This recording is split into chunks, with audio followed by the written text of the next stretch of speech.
Welcome to the RotoWire Fantasy Baseball Podcast. I'm your host, James Anderson, and I've got my friend Mike Mager joining me today. And Mike just completed a hell of an accomplishment. He won the NFBC Auction Championship overall for the second year in a row, and kind of even more kind of fun and impressive is your partner, Mark Winokur, finishes second overall this year in the Auction Championship. Just a hell of an achievement. I mean, there's not as many people that play in the Auction Championship as the main event, but having competed in both, I can say with confidence the Auction Championship is a harder competition, and just really impressive stuff, Mike. So congrats and thanks for joining me. Oh, thanks. My pleasure, James. I appreciate that. So who were some of your key buys in the auction that led to this title? And maybe I know you kind of had a strong push over the final few months. So I don't know if there were any key fab pickups as well that played a big role.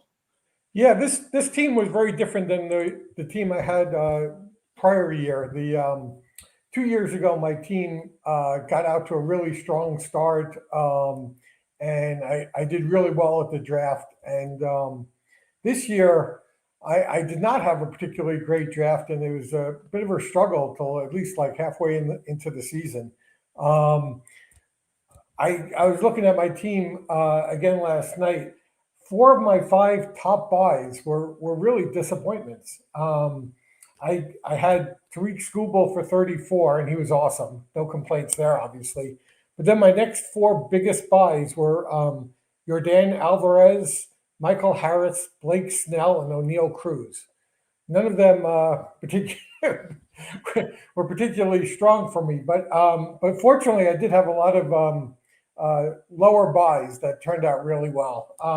I did well at catcher. I had Cal Raleigh and Will Smith, Yandy Diaz at first, and then some of my better buys were George Springer for 5 and Michael Garcia and Trevor Story for 3 each. And they definitely helped a lot. And Nathan Eovaldi was another big one for 7. Yeah, that's you just listed a bunch of guys that really, really great values back on auction day. And getting that Cal Raleigh, Will Smith duo at catcher goes a long way to make up for those bigger buys that didn't pan out as much. Yeah, no, definitely. It really worked out well. And then you asked about fab pickups. I'd say the ones that probably made the biggest difference to me were early on in the season. I got Geraldo Perdomo for $4, and he was just huge for me. And the others, I think Noelvi Marte helped a lot. Ramon Laureano, Yuri Perez, and actually Eric Lauer really filled in for me at times when I had a bunch of pitching injuries. So he made a big difference for me at times. Wow, yeah, that's really, really impressive. Like I said, Geraldo Perdomo being available in fab early in the year, I mean, that just feels like a lifetime ago. But he was definitely just a monster piece in 2025. And you actually brought him back to the side for your first team that we drafted together, the too early meatball 50-round draft and hold draft that you and I will be discussing here. How many before we get to that though, Mike, how many drafts, auctions do you plan to be doing here over the next few months before things really pick up in March? I'm not going to do any auctions until the live events. I'll probably do maybe 6 to 8 DCs before March. That's usually what I do. I really like the draft champions format, and I think it helps at least with my prep going into the season. But in terms of the auctions, the NFBC has fantastic auction software and stuff. But if I can get into one of those few DC auctions that they offer early in the year, I would probably jump into those. But I try to limit my fab leagues to just kind of the live events if I can. Yeah, that's seems like a setup that's working pretty well for you. And those 500 auction DCs, that's my favorite contest that they offer. So I'll be trying to jump in one of those as well. I think they only offer a couple of those, and they're usually, maybe a month or so before the main event. Yeah, so let's look back at those first 11 rounds, Mike, before we talk about we're moving on to the too early meatball DC, because we're now 2 months away, 2+ months away from when we did these first 11 rounds. And I just thought it'd be interesting to kind of see how much has changed since then. You took Tarik Skubal with the 6th overall pick here. I was hoping for one of Skeens or Crochet to make it to me at 15, but neither of them did. You almost made it. Almost. Like that's how it always goes, though, right? Like the guys you really want, like it gets one pick away.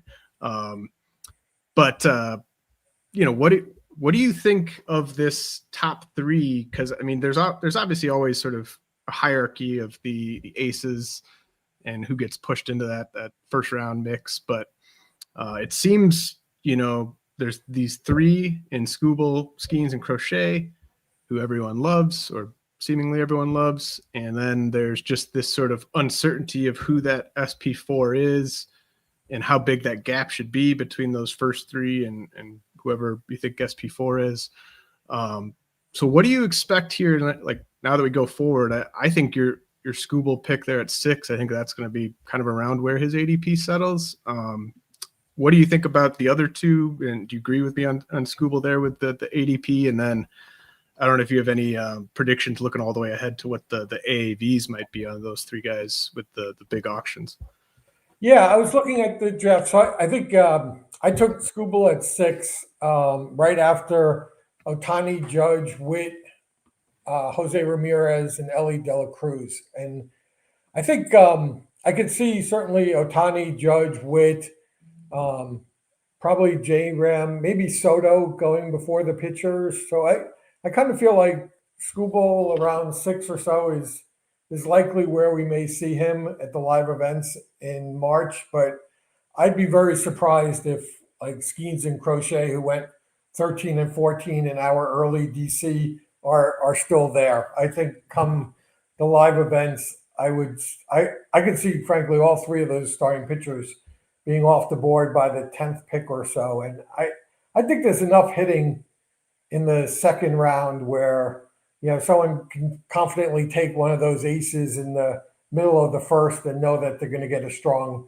bat coming back. And it's just I guess it's just a matter of whether you like the pitcher hitter combo better than the available hitter pitcher. And I think there is a gap between Skubal, Skeens, Crochet, and then the next pitcher. Still not sure. I'm gonna have to dig in terms of how I would rank the next group. I kind of feel like Yamamoto's going to be in that group. Hunter Brown, I think. Maybe Logan Gilbert. If Chris Sale's healthy going into the season, I could see him. I think how those guys get ranked is going to be pretty important because there's only 3 of those top aces to go around. Yeah, absolutely. I can't wait for the ADP and especially just, a large sample of ADP to kind of get a sense of where you have to take all these high-end SPs. With that idea of like Skubal and Skeens, Crochet being sort of more mid-first round picks than late first, early second type picks like they were this past year, do you think you'd be less likely to pay that extra, few dollars, $4 or $5, now that there's even more buy-in on these guys? Are you like more inclined to try to find whoever maybe the next Garrett Crochet is, or do you just feel so good about someone like Skubal that you could see yourself paying the slightly increased price this year? I really like those guys, all 3 of them. I could see paying a slightly increased price for all 3. I think I also probably need to dig in more on that next tier and see how much I like them and how big the the gap is going to be. Like in our early meatball draft, the fourth SB off the board was Sal at the beginning of the third round, and then there was a slew of them: Gilbert, Ryan, Brown, Yamamoto, Christopher Sanchez. I would be surprised if there was really that big a gap come the live events. I think somebody's going to jump in the second round, and probably several of these guys will be pushed up to the second round. Maybe not the early second, but by the mid second, I think you'll start seeing other starting pitchers come off the board. Right, and I think that makes those top three even more appealing if that next group is getting pushed into like the middle of the second round. So let's look at these first 11 rounds a little bit more. Do you have one or two picks that from your first 11 from over 2 months ago that you think have aged the best since then? I like Hunter Brown at 3.6. I think he'll go earlier. Probably Wyatt Langford at 6.10. I think was a pretty good value. Maybe my favorite pick, honestly, is Hunter Goodman at 8.10. That just seemed late. I think he was maybe the second best catcher last season, and this was, for a Rockies team that was historically bad with a horrible surrounding lineup, which, they're going to be bad again, but, can they be any worse? So I kind of liked that pick. And I don't know, I took another dive into Geraldo Perdomo in the 11th round, and I think a lot of what he did was legit, and I think he'll hit in the top third of that lineup, somewhere in some order with Ketel Marte and Corbin Carroll, and I think he's, in line to have at least a solid season. Yeah, I think Goodman in the 8th round and Perdomo in the 11th round. I think those are probably the ones where there's going to be the biggest gap between where you took them and where the ADP is. Because I think with Perdomo, it's just there aren't that many guys where you can really dream on that type of 5 category outlay who are kind of in their prime years. And then, with Goodman was the 8th catcher off the board in this too early exercise a couple months ago. He went behind Ben Rice, Sal Perez, Will Smith, Agustin Ramirez. Probably not that controversial that he went behind Cal Raleigh, William Contreras, Shea Langoliers. But do you think he should be kind of going right in that sort of Contreras, Langoliers? Maybe not. I like Langoliers and William Contreras certainly better than Goodman, but I think I don't know, instead of like mid to late 8th round, I could see him being more of like a 6th round type catcher, kind of up a little closer to some of the other guys you mentioned. What do you think about Goodman versus Ben Rice? Who I know you're a Yankees fan. Ben Rice was one of the better picks, in the whole pool this past year, but then him adding that catcher eligibility was just such a windfall, an unforeseen development at least for me on the teams where I had Ben Rice. But how would you compare Rice versus Goodman for next year?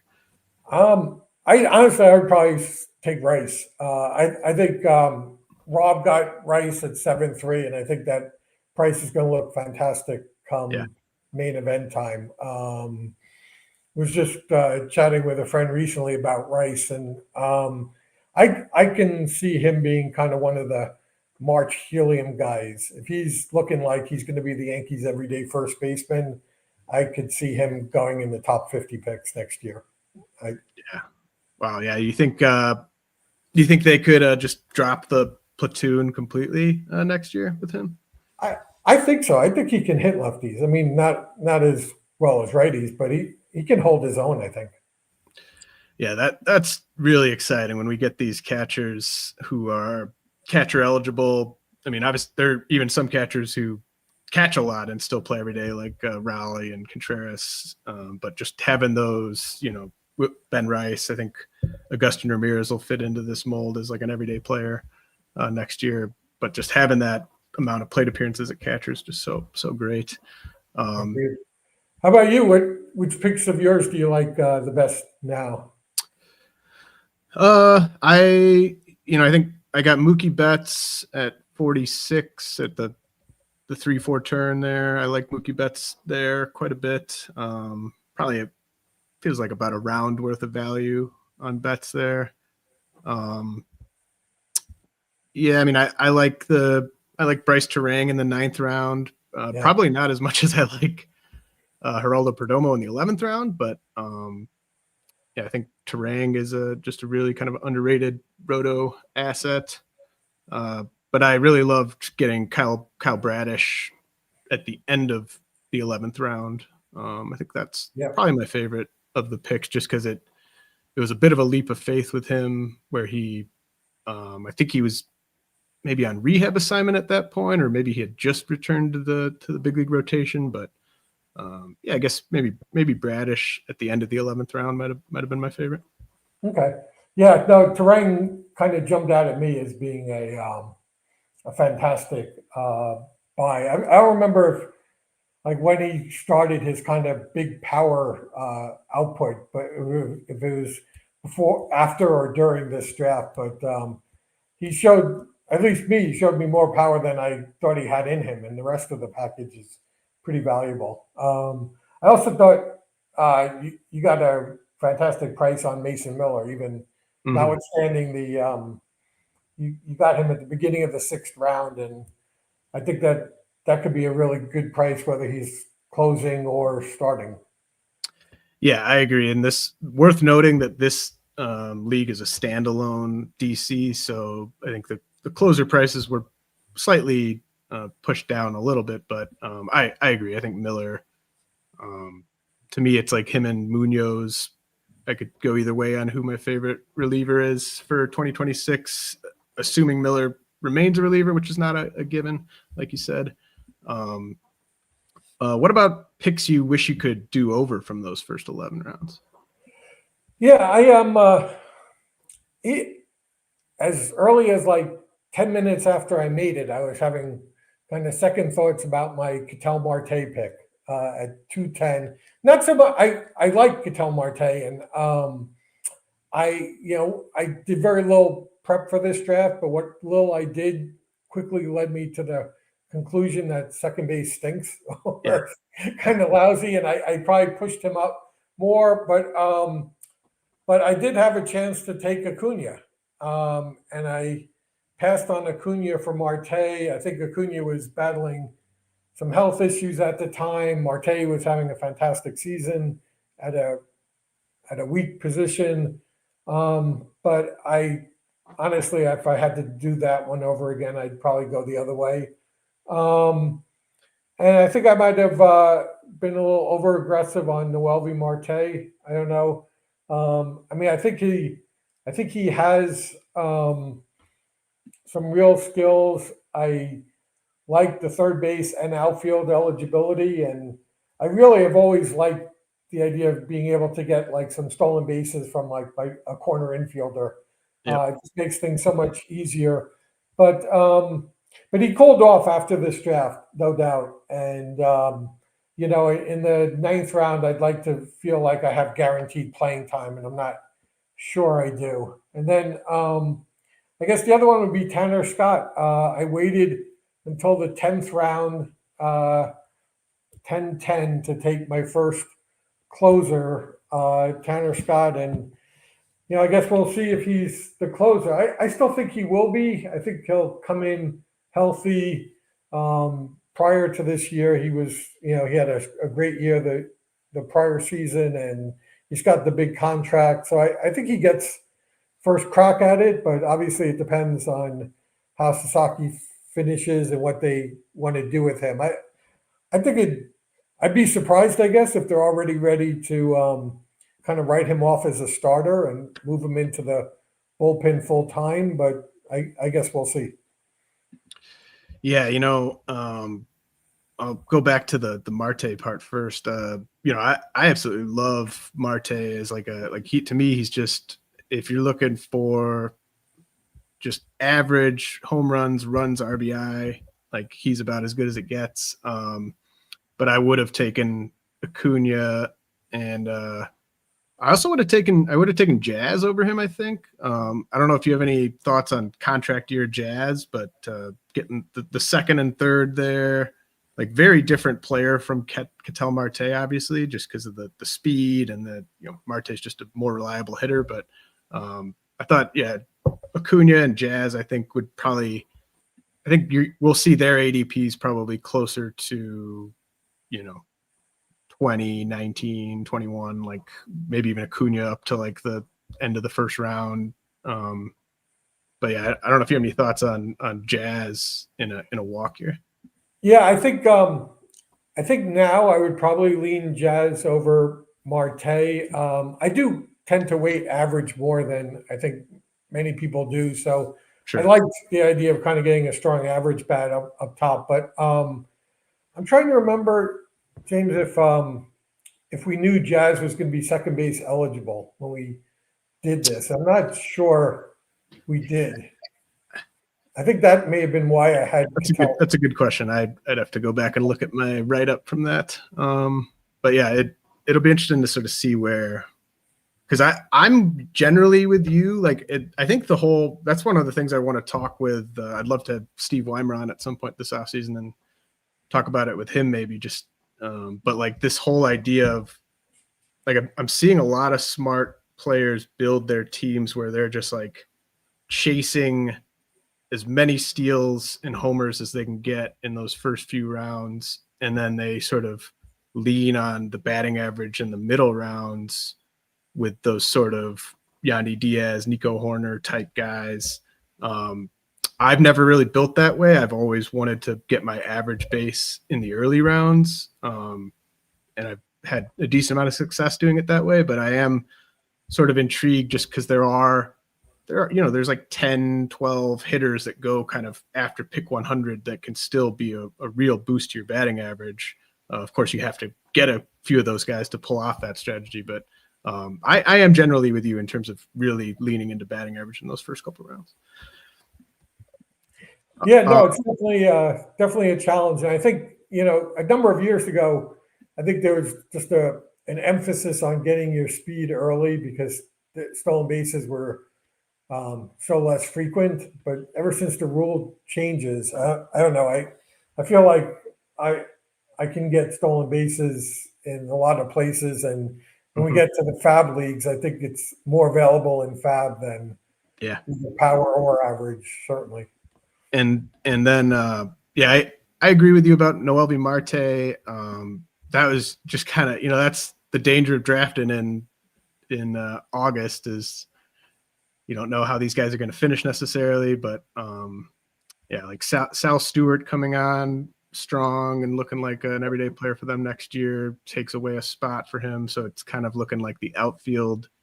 But they've got a handful of options there, but yeah. And then Sasaki, like it's so interesting because I wonder if people are going to be drafting him in like November and December, hoping for saves or hoping for starts, because I could kind of go either way on it. The Dodgers are the rare team that just has so much starting pitching where it might even fit their team best to use him in the ninth inning, but they also invested in the most expensive bullpen of all time.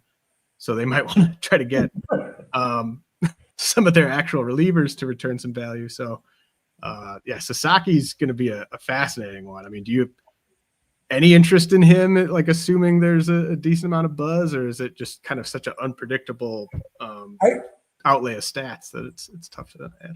Yeah, I think if you really like the arm, and certainly the team context is favorable, I think you'd draft these guys at a reasonable price, even if you don't know whether they're a starter or reliever. Like I think Mason Miller just has a great arm, and he's going to be a value no matter what role he's in.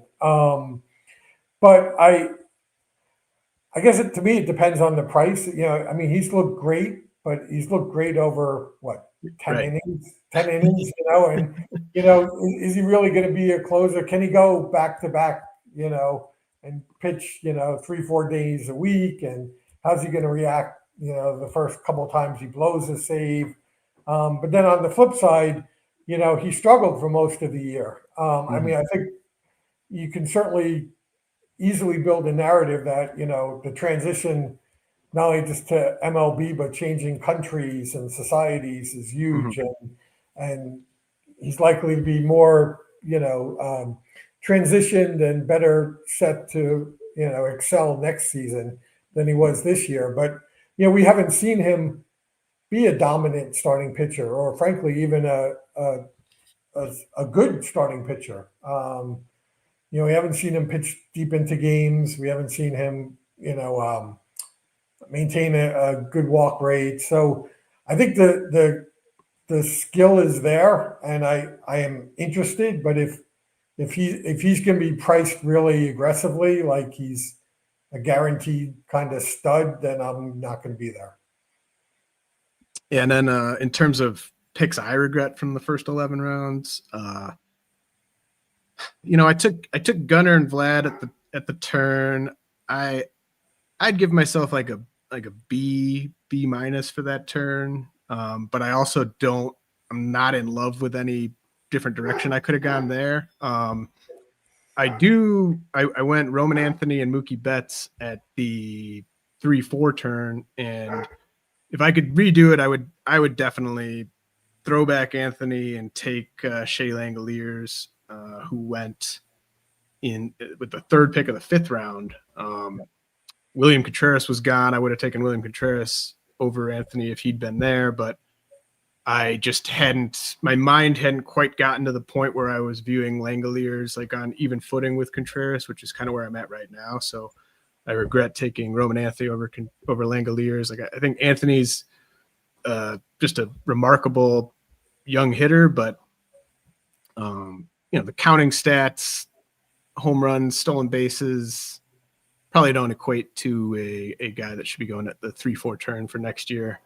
And then, I took Spencer Torkelson at the beginning of the 10th round. I don't really have any regrets about that from a building standpoint, because I needed more power there. At least I thought I needed more power there. But there were some pretty Michael Bush, Christian Walker, guys like that available in the 12th round. Now, would I want to take one of those guys over Emmet Sheehan, who I took in the 12th round? Maybe not. But the big one I regret is just not getting a high-end catcher, and I think Langoliers at pick 45 would have been the way to go there. Yeah, I had some regrets too. I was going to take Langoliers at 5-5 if he made it to me, and when he didn't, I was kind of regretting going. I wound up with Pena and then Olsen in rounds 4 and 5, but I would have preferred Langoliers and Pena, or Langoliers and Olsen even if. And it's like with Pena, it's kind of almost the same thing as like Roman Anthony, where it's like it's a really good player, but it's not as unique of a player as Langoliers is at that spot. And like Langoliers, I was just amazed at what he was able to do. I mean, he cut his strikeout rate from 27% in 2024 to under 20%, 19.7% this past year. I always kind of thought of him as sort of like baby Cal Raleigh, like just 90% of Cal Raleigh. Now he's not like, I don't know if he's still 90% of Cal Raleigh, but like this batting average tick up, because like the power is absolutely legit with Langoliers, and just the fact that he's now potentially a batting average asset to go with the 31 homers he hit last year, going back to that great park, and then he stole 7 bases last year. It's just remarkable, the fantasy player that Langoliers has turned into. Yeah, no, he's fantastic. He's going to be definitely a target for a lot of people. In terms of Pena, I agree. I think he may be a better kind of baseball player than fantasy player, but it's an interesting draft. A lot of doing this so early. You have no idea where ADP is going to be, where guys are going to land. I was a little surprised, like Zach Neto went in the 2nd round, before at 2-9, which kind of gives you an indication maybe of where some shortstops are, I guess. I think after the first kind of top group of shortstops, there's a fall off. And I think that's why I think I kind of leaned Pena because I didn't like any of the kind of the next group of shortstops nearly as much. But yeah, I wish I had taken Langoliers there too. But just so much fun drafting when you have zero ADP and not having any idea where some guys are going to go. Yeah, shout out to Rob DiPietro for getting Langoliers in the 5th and Ben Rice in the 7th. That's a great that's not something you're going to be able to do again in a TC. So before we're going to talk about those positions. We're going to talk about a little bit more about catcher, first base, etc. But I did just want to talk quickly about that 12th round. We started back up right after the season, early October. And I had the very first pick since I was picking 15th to start with. And I decided Emmet Sheehan was the guy for me there when we started things back up. Trevor Story was the second player to go, but I already had 2 shortstop only players in Gunnar and Mookie, so I wasn't going to take a third one in Story. And I was considering it ended up being Sheehan pretty easily for me at the time. Nolan McLean and Cam Schlittler I thought were the next 2 most viable pitchers if I didn't go with Sheehan. I think George Springer, in terms of just like drafting last year's stats, I think he belonged in that mix as well. But what did you think about Sheehan versus the other options that are available to start that 12th round? I thought you nailed it. That's where I was going. I set up my queue, and I had Sheehan at the top and McLean second. I guess I wasn't at the time quite as high on Schlittler. So I remember having Sheehan and McLean at the top of my queue, and I also had Story and Bush. And I was thinking of Gaussman as well, honestly, just for inning, strikeouts, good team. Yeah, I wasn't as high on Horton or Trevor Rogers at the point. I guess I needed to see more from them, which they were fantastic down the stretch. So those turned out to be, I think, very good picks, but I wasn't there on them yet. And when all those guys went before me, I just, and at that point, I had reservations about do I have a closer in Tanner Scott or not? So I dug into the available closers, and I looked at Kenley Jansen, and I don't know, he's a free agent again, no idea where he's going to wind up, but I think he's only going to be signed as a closer, and I think he came off one of his best seasons. So I'm thinking, or at least hoping, I have a closer in Kenley no matter where he signs, but we'll see. Yeah, it was Kenley and then Carlos Estevez in the 13th round, and then there were no other closers going really at all here the first 5 or 6 rounds of this when we started back up.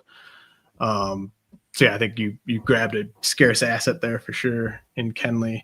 Joe Adell I wasn't going to take him with my pick, but I thought he slipped a bit too far in this round, just given the power speed upside there. Let's see. All right, you wanna talk some positions? Sure. So we talked a little bit about catcher. Is it as deep? Is the catcher position as deep as it's been in recent memory for you? Yes, it's deeper. Actually, I'm struggling to. As we were doing this draft, I'm struggling to think of a year where so many catchers looked as good as this season. I mean, you have like some really good catchers, and even beyond the first 12 rounds.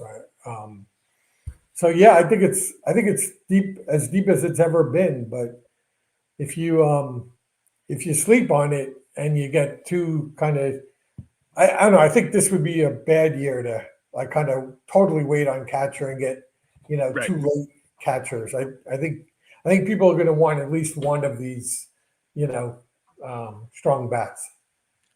Yeah, I mean, I'm really excited to see the projections come out and sort of see where the potential drop-offs are. But I totally agree. Like if, there's definitely some drop-offs within there, right? Like there's, maybe Cal to William Contreras and Langoliers is a slight drop. And then there's like another slight drop to that next group and another slight drop. But if you wait too long and then I'm trying to think of like what's a good example of waiting too long. Like if you've got like I don't know, you think like Carson Kelly, like Edgar Caro, like that kind of range. You don't want to. You want to make sure you at least got one and maybe even two before then. Yeah, I think this year I would want at least one before then. Like I think in years past, those would be kind of like perfectly cromulent mid catchers or catcher twos. But I think what you want to look at is the gap between those guys and kind of the top 10 catchers is maybe bigger than it has been in the past. Right, and there's we have some guys losing the eligibility. Like Ivan Herrera enters the year UT only, presumably picks up catcher eligibility. Wilson Contreras is done as a catcher eligible player, but we've got Samuel Basayo, who went in the 11th round of this draft. Obviously, Agustin Ramirez, Kyle Teal, Carter Jensen, who you ended up with as your second catcher. Just some really, really exciting rookies or sophomores at the position. So yeah, it's just looking really, really deep. A guy like Ben Rice adding catcher eligibility kind of makes up for Wilson Contreras losing it, I think. And you have the Hunter Goodman breakout. Like Cal Raleigh and Langoliers are even better than we thought. So there's just so many appealing catcher options. Yeah. Yeah, no, it's a really strong position. Even some guys who missed some time, like Gabriel Moreno looked really good down the stretch, I thought.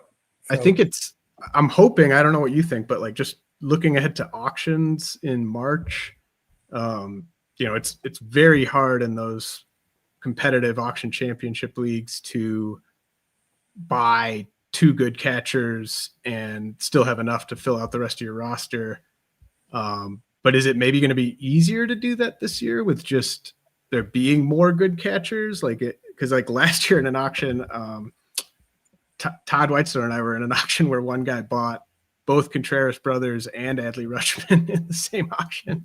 It just like messed everything up for everyone else. But I'm hopeful at least that in auctions, if I decide I want like two top 10 catchers or two top 12 catchers, I might actually be able to pull it off this year just because of the depth of the position. Yeah, I think so. I could see some guys still being pretty expensive, like your Raleigh and stuff. But yeah. But I think some of the others, because you have more supply, the prices should be a little more muted than they would if it was a scarcer position, I think. What did you think about or did you want to talk at all about Carter Jensen and just sort of what you saw from him? Yeah, I saw a really good looking bat. And I think, he's a pretty high prospect for them. Sal Perez is getting older and maybe DHing more. And they got rid of, Fermin was their backup. Normally to Perez. So I think he's got the kind of the backup catcher role, but I think Perez might be DHing a lot. So I think he's going to get a chance to catch a lot. And if he hits kind of like what I hope he can, I could see him getting some DH run maybe when Perez is catching. So I don't know. It's kind of an upside pick. from someone who I haven't seen a lot of, but I just thought at that price it was a shot worth taking.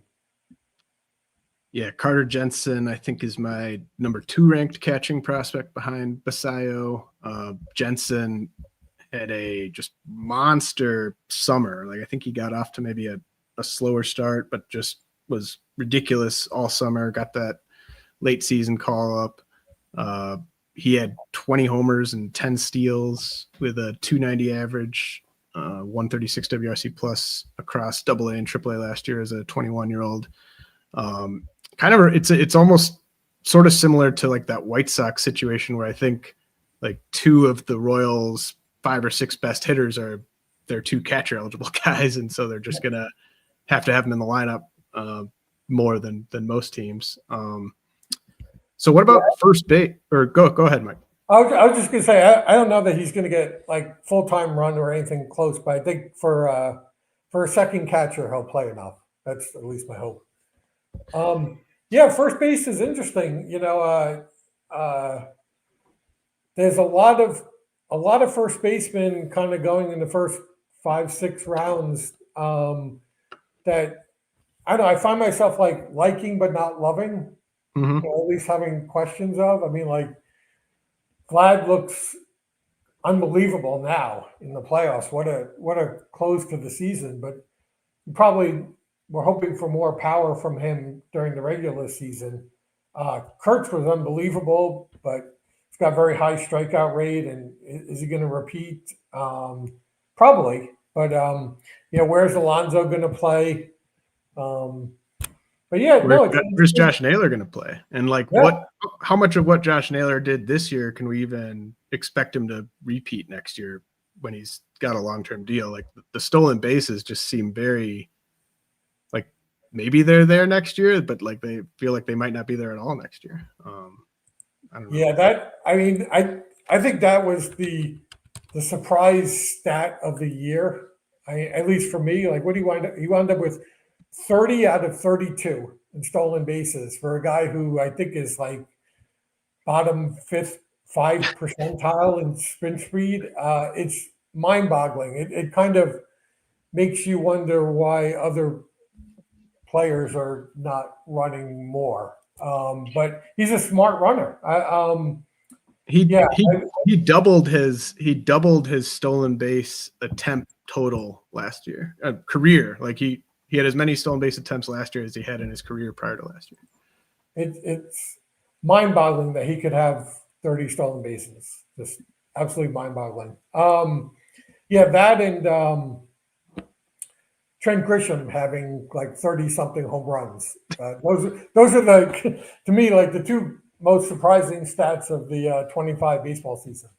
But yeah, no, I mean he's a free agent too. I think he's probably gonna go where he did. A lot of guys stepped up. Pasquantino had a fantastic season, and I'm kind of curious where Aranda winds up. He looked really good to me, and maybe his price was suppressed due to injury and didn't get the playing time. But I think it's a relatively deep position up top. I think the options kind of start getting more spotty once you get past like rounds 12, 13 or so. Mm-hmm. That was kind of my sense of the position. How about yours? Yeah, I think there's just, there's going to be kind of a steady stream of first basemen available throughout the draft. But it's just, I do think I want one of those guys that go in the first 9-10 rounds. And then, if I end up with, whoever, like a Casas or Burleson or Berger or Sal Stewart or Manzardo as like my second first baseman or Andrew Vaughn. I don't mind that as like my second first baseman, but I don't trust any of those guys enough to feel good about going into the year with them as my top first baseman. Right. That makes sense to me. And I thought your Matt Olson price at the time, we mid 5th round back when we did that, I think that's going to age pretty well relative to ADP. Like I think, Yeah. I mean Olsen. I think I'd probably take Olsen over Harper and Devers, maybe. I certainly had him in the same kind of range. I mean, I wanted Langoliers in the fifth round, but when he got taken, it actually became Riley or Olsen for me, and then Riley went right before me. Yeah, I mean, one of the things you like about some of these Braves starters is they play every day. I think the power will be there, and I said this last year and I was wrong, but I think the offense will be better this year. Right, that was a losing bet for me. Yeah. I had a lot of Riley and Harris, and not a lot of LBs, but enough LBs for it to be annoying for a bit. So yeah, I mean, first base, you mentioned like Vlad. I don't love taking him at the end of the first round.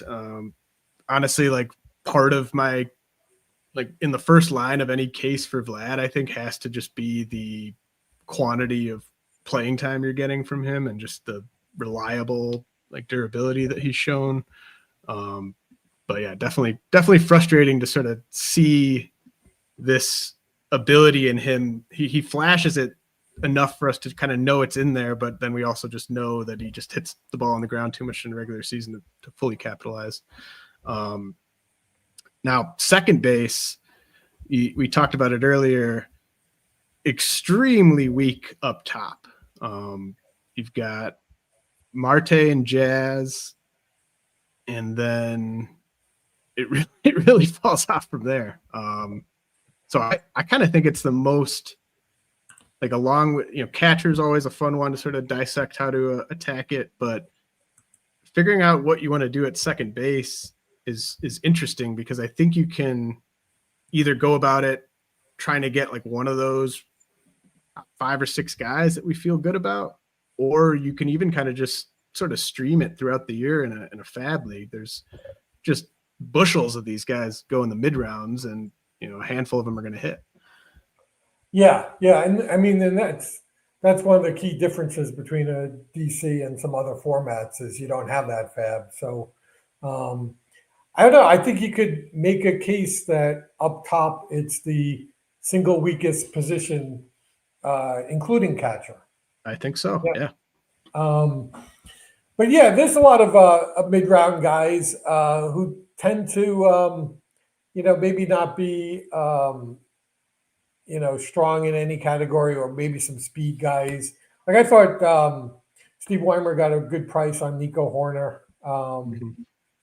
But yeah, there's a lot of guys. I could see ADP playing out similar to our early draft in the sense that like rounds, kind of 8, 9 to 14, 15 will be where most teams get their starting second baseman. Yeah, I mean, I really loved what you did. Where you got Ketel Marte, who we talked about, but Andres Jimenez in the 23rd round. I know it wasn't pretty this year, but I can't imagine he doesn't bounce back to something better than he did this year, and he's under long-term club control. Like I really like getting Jimenez in the 23rd there, and then I think, like, I was waiting for someone to take Jorge Polanco. He finally went in the 22nd round.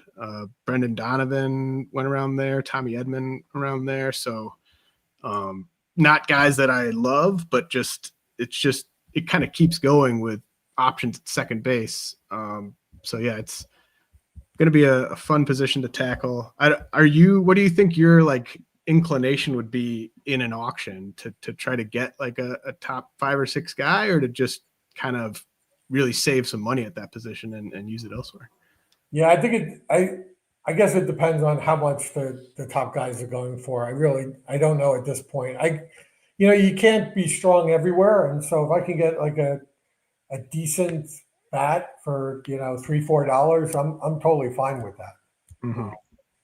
Yeah, I think that's probably. I mean, it's going to be fun to try different things there. third base was the position that I was playing catch up with. I kind of was playing catch up with catcher as well, but I just sucked it up and took Dylan Dingler and Ryan Jeffers at the 15-16 turn. But third base, I didn't have a third baseman until I took Caleb Durbin in the 17th round. And then I took Miguel Vargas in the 20th round. And then I took a couple shortstops who are shortstop prospects and eligible at shortstop, but who I think will add third base eligibility in Aiden Miller, the Phillies, and Colt Emerson of the Mariners. But and then I got Brady House a little later as well. But just I really was having to backfill at third base. Didn't love it, but again, you can't be strong everywhere. What do you think about the hot corner? I agree with you. Yeah, there's 5 or 6 guys that will go early, but then there's a definite drop off. Yeah, I kind of I wish I had taken Matt Shaw. I kind of played chicken with him and lost. I thought he looked better as the season went on, and I probably could have used him there. So I got Noelvi Marte in the 9th round, but then in my first 12 picks, Wyatt Langford was my only outfielder. Mm-hmm. And I was thinking, well, maybe I'll use Marte in the outfield. I got a couple other outfielders, but then I took Alec Bohm in the 16th, and I don't love him, but the power's not where you would want, but it's kind of a little average boost, and he always seems to do pretty well in RBI. So I thought that was okay as a second, third baseman who I could use as a starter if I need to. But I don't think it's a great position, honestly. And no.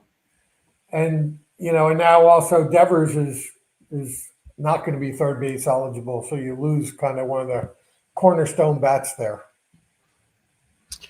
Right. I mean, it's kind of it's got more high end talent than second base, but the middle is almost just as bad, and there's not as much depth. Worth noting, Jordan Westberg is third base only this year. Let's see, I think Addison Barger is first base or third base and outfield eligible. I thought the Bohm pick was just a great DC pick.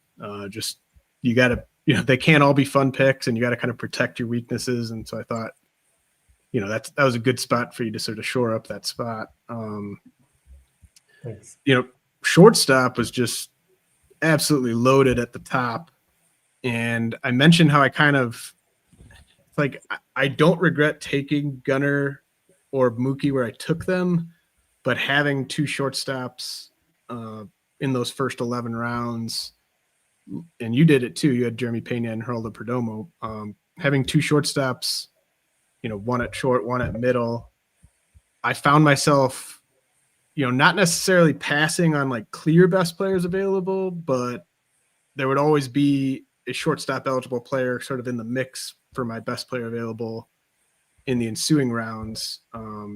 So it's a loaded position up top, but I do think if you miss out on that second shortstop, I don't think you're in too much trouble, but you probably want to get one of those top 10 to 12 guys, I think. Yeah, I think so. I think it's a position where you want to at least get one strong shortstop, and they run out pretty quickly. I wanted to ask you. I thought it was interesting. Rounds 15 to 17, we had 3 prospects shortstops come off the board. J.J. Weatherholt, Kevin McGonigal, and Connor Griffin all went in rounds 15 to 17 in this early draft, and it's kind of curious what you thought of those 3 and the prices for them. Yeah, well, I do think so. I think Weatherholt, I think it's like a 85, 90% chance he's on the opening day roster. I know they said they're not going to pay Nolan Arenado just to go away completely, but he got like a standing ovation and was really taking his time getting off the field in their last game. So like, I think he's really motivated to find his way to another situation. So assuming they're willing to eat at least a decent amount of that contract, I think Weatherholt's the opening day third baseman in St. Louis. I think he's one of their 3 or 4 best hitters early in the year, and probably is hitting top third of the lineup for most of the year. He doesn't have the same sort of wow. Like Kevin McGonigal's hit tool is an elite tool. Connor Griffin's athleticism, speed is an elite tool. Weatherholt doesn't really have that one elite tool, but he's also just not bad at anything. He's probably average or better at everything that matters to us. So I think he belongs in this sort of range. I don't know quite if it, like 15th round is the right spot or not, but like I expect him to have an ADP, around 200, if not higher. McGonigal and Griffin, it's much more who you ask, what your read on the situation is as to how quickly we see them. I know people that I trust who feel pretty decent about Connor Griffin signing a long-term extension before opening day, in which case he would probably be on the Pirates opening day roster. He's probably the Pirates' best position player as we speak, when factoring in defense and everything. So like, I think Connor Griffin's my favorite of the 3. Like, I think he's the type of guy that could put up just ridiculous stats as a rookie. And he's actually someone I was sort of referencing with like having Henderson and having Betts. If I didn't have both of them, I probably would have taken Connor Griffin in the 15th, 16th round. But there's risk there for sure, because if they don't agree to a number, I don't trust the Pirates to do the right thing, obviously. So I think they have to come to an extension for you to feel good at all about him being up super early. And then, McGonigal, just such a good hit tool. I think he'd be a good pick here in the 16th round if that price holds. But I think the price on him will end up pushing kind of more into like the 14th, 13th round, which I don't think I would want to pay. So I think I like Griffin the most of them. I think Weatherholt's the safest of them. Interesting. Yeah, well, I'll definitely be looking for everything you put out on those guys. I'll dig into them. What do you think about Outfield, Mike? I mean, it's classic DC story where there's some teams where they're trying to get 3 or 4 outfielders in the first 10, 12 picks. Other teams just, you're not able to do that. So you're kind of chasing in the middle. How did it feel for you, and how do you think it's going to play out this offseason? Yeah, I'm coming off like probably my worst year ever in DCs, and one of the things I really screwed up on was waiting too long on Outfield, and so I didn't want to do that. And then we did our first draft, and I did that. So I haven't learned from my own mistakes, at least yet. But it's kind of like you feel like there's so many of them, but then as the draft go, and I find myself, okay, well, there's so many outfielders. Let me get that second baseman or get that third baseman or whatever, and then lo and behold, you're chasing outfielders because you didn't get enough up top. I don't know. I might have to kind of like force myself to take one every 5 rounds or something. I find obviously it's really pretty strong up top, but I think it isn't long before the position starts feeling weaker with question marks and platoon risk.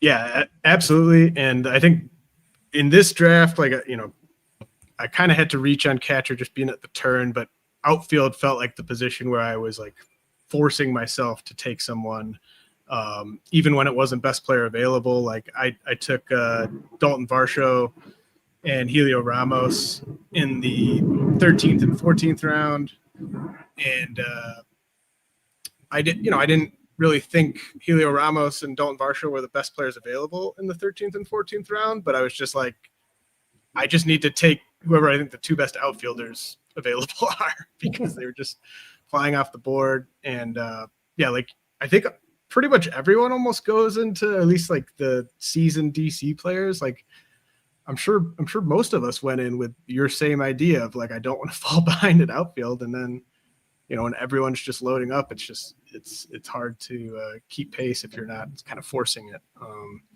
And like even the fact I regret the Roman Anthony pick. I mean, he was my outfielder one. So like if I have Langoliers there instead of Anthony, then I'm even hustling harder to backfill that outfield. But it's a tough spot. DC. I feel like I have to do a better job getting outfielders earlier. I will say I think if he can stay healthy this year, that you're gonna like that Dalton Varsho pick. I think when he plays, he looks very good to me, and I think a full year with the rest of that lineup could be quite good at the price you got him at. Well, yeah, let's hope. Varsho's on the short list for me of players whose projections I'm most eager to see, just because I like his power numbers this year were ridiculous when he played. Yeah. And then Mike, you took 3 Yankees outfielders. I did. You took Jasson Dominguez in the 18th round. You took Trent Grisham in the 21st round, and you took Spencer Jones in the 35th round. Was it kind of like they have to play at least 2 of these guys type of logic? Well, I don't know where Grisham's going to go, I guess. So let me start there. But Dominguez has always been, a high prospect for the Yankees. And if you put the glove aside, which isn't easy to do, I think he had a solid season.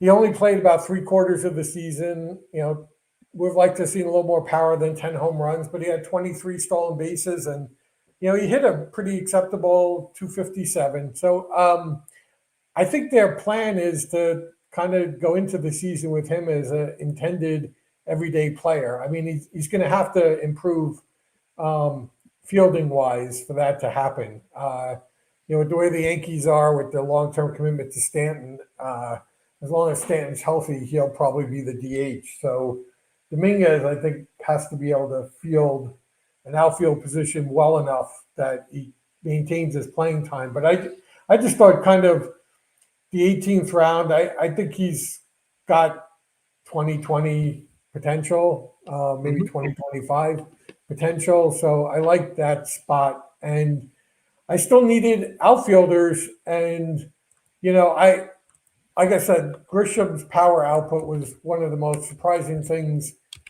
of the season for me. But in the 21st round, if you can get an outfielder who just hit 34 home runs and you need an outfielder, it's not a bad pick. I think the Yankees should at least seriously consider trying to keep him. I think his game plays well with Yankee Stadium and the short right field porch.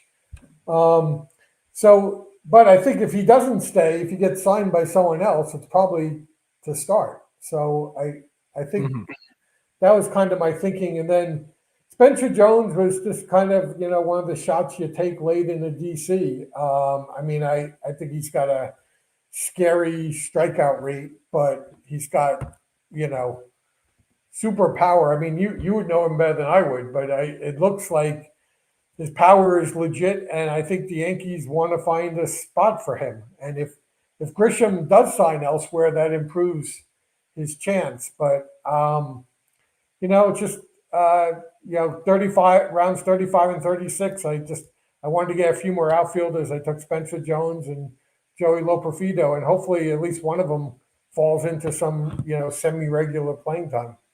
Yeah, I forgot Grisham was a free agent. My bad on that. But yeah, like it seems like, just based on the way the Yankees talk, you would think that they love Spencer Jones like as much as anyone other than Aaron Judge, basically. and they just hate Jasson Dominguez. And like it's the Dominguez pick in the 18th round. It's just like such a good regression drafting pick, just based off of like where he was going the year before, and like the steals are obviously going to be there if he plays. It's just like you have to sort of trust them to play him, and it just sounds like you think they're just going to give him, unless he just looks terrible in the outfield in spring, they'll give him like a couple months at least to get going. I think so. So again, remember, not only is Grisham a free agent, but so is Bellinger. So I don't know. Bellinger's coming off a good year. He's going to demand a high price. So, they could be out 2 outfielders from last year, maybe one. Maybe they sign one, but I think Dominguez gets a shot if he can field the position adequately to kind of be a everyday or semi-regular player. Yeah, so I guess with Jones, I mean, would you trade him for Paul Skeens if you were the Yankees? Yes. Sorry, Dominguez too. that's like my favorite like prospect media subplot is just how much the media pumps up Spencer Jones, John Heyman specifically. Yeah, with Jones, I mean, he's such a player of extremes. He's just extremely large. He's got extremely impressive power. He runs as fast as you'll see anyone that big run, and he's just got a incredibly scary swinging strike rate. And I kind of like the fact he needed over 180 games at AA before he could get to AAA, and then he still struck out 36% of the time at AAA as a somewhat old for the level player. I'm not a fan, but I've been wrong about this type of player before. Like, all he has to do is hit 225, 230, and he'll easily be a 30 homer, 20 steal guy. So, yeah, I mean, I think one of the things I try to do in DCs is try not only to kind of get enough at each position, but to kind of also focus on the categories. So like I want a couple of power guys in my reserves, and I want a couple of speed guys in my reserves, and and so he was kind of one of the guys, that if I am weak on power and he's playing, maybe he gets into my lineup. And if I'm strong in power, he probably sits just because of a horrible average, maybe. Well, Mike, this has been a ton of fun. Is there anything else you wanted to mention from this early draft, or any just early drafting thoughts? Yeah, I think one of the, I guess just one thing I thought of, I think one of the interesting things going into the season is going to be how we all rank some of these very young starting pitchers who have very little, like full season experience. I mean, and some of them have pitched some, like Sheehans and Yuri Perez and stuff, but like, I was looking at just in the upper part of the draft, guys like Mizorowski, Schlittler, Bubba Chandler, Nolan McLean, Hurston Waldrep, Cade Horton, Trey Savage, Ian Seymour, Connolly Early, Parker Messick, Logan Henderson, Jonah Tong, Sasaki, we mentioned, Peyton Tolley. There's a lot of intriguing high strikeout arms with very little experience. And I mean, I think some of them are probably going to be really good this year. Some will be okay, and some will, be horrible or spend a lot of time in the minors. And I think that's going to be a challenge for all of us trying to figure out where these guys belong. So that was just kind of one thought I had in looking at the board again. Yeah, that's a thought. I've been having that thought, for about a month now, basically, because I had to rank, all those pitching prospects that haven't graduated, like McLean, Tolley, Chandler, Savage, Tong, Early. They're all still prospect eligible, and I think, obviously the market plays a major role in which of these guys you want to target. So I will be interested to sort of see, like you said, where the ADP kind of falls on them. But I think correctly sort of pinpointing which, one or two of those guys you want to target, or which one or two of those guys you think is a really good value in the market. That's going to be a huge aspect of how the 2026 leagues go, because all those guys, plus like obviously the Uris, Schlittler, Sheehan guys that you mentioned, like they all have just really high ceilings and a ton of potential and just a incredibly low floor. So just hitting on those cheap, high upside pitchers could be massive, obviously. Yeah, I think so. And I think there were a lot of kind of steadier pitchers that took a step back last year. And so I think a lot of these guys are going to be drafted as SP3s, SP4s. And, you got to get comfortable with that. Yeah, I think one of maybe my biggest regret from just a player that I was really on this past year was Bryce Miller, just because I feel like I was paying for like the best case scenario. Like I was drafting him as like an SP2. I don't think I would chase any of these guys up into SP2, probably not even SP3 range. Because I think there's just something to be said for a guy doing it multiple years in a row before you put that price tag on him. I mean, maybe Garrett Crochet is the exception to that rule, but the Bryce Miller pick this year kind of reminded me of like the Trevor Rogers pick like 3 or 4 years ago, coming off of his rookie year where he was getting treated like an SP2 and he completely bombed. So yeah, as long as those guys are like, whichever one of those guys is the market is not in love with, that might be the way to go. Like I have a sense that the redraft crowd is much lower on Peyton Tolley than the dynasty prospect crowd because he struggled initially in the big leagues. Probably same thing with like Jonah Tong. But those guys, in terms of like their prospect pedigree, like they were better prospects in the minors than like a Connolly Early, or even a Trey Savage, I would argue, who had better debuts. So I think it's going to be all about price probably with those guys for me. Just who are the guys that the market is least trustful of? If there's one or two of those guys that I really like, then I feel like that's where I'll be going. Yeah, and this might the fact that this is going to be, I think, such a big part of the drafting this year may play into your strengths, James, because I think what you just said is true. I mean, for people who are not big prospects or dynasty players, who are redraft players, we're trying to evaluate these guys and probably putting the most weight on the 5 or 10 MLB starts, some of which we've watched, as compared to several years of minor league performance that we haven't seen. And so it's a real challenge, I think. And as much as we try to fight it, recency bias is so strong. Oh yeah. Yep. Well, I look forward to doing more drafts as the off season goes on. And maybe we'll find ourselves in the same 500 DC auction. Who knows? But I'll be seeing you in Arizona here in a few weeks, Mike. So that'll be great. At the Arizona Fall League, First Pitch Arizona. Hope to see a bunch of you out there as well.